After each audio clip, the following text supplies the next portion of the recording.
आज भएको Wellington Phoenix र सिडनी एफसीको गेममा साम्बाले 2 गोल गरेकी छिन्। ब्रुक ननले साम्बालाई राइट फ्ल्याङ्कबाट राम्रो क्रस निकालेका थिइन् र साम्बाले फार कर्नरबाट जम्पिङ हेडर गरेर वेलिङ्टनको लागि पहिलो गोल गरेका थिइन्।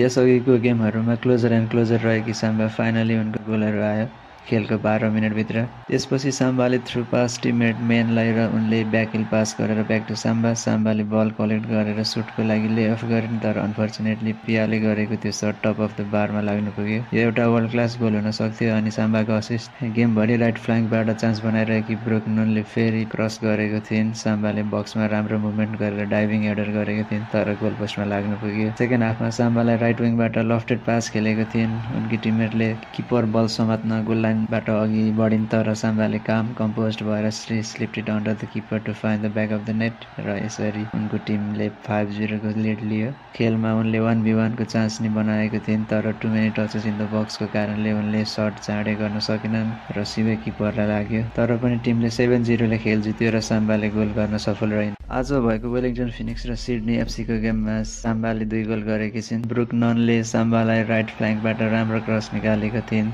र साम्बाले फार कर्नरबाट जम्पिङ हेडर गरेर वेलिङ्टनको लागि पहिलो गोल गरेका थिइन्।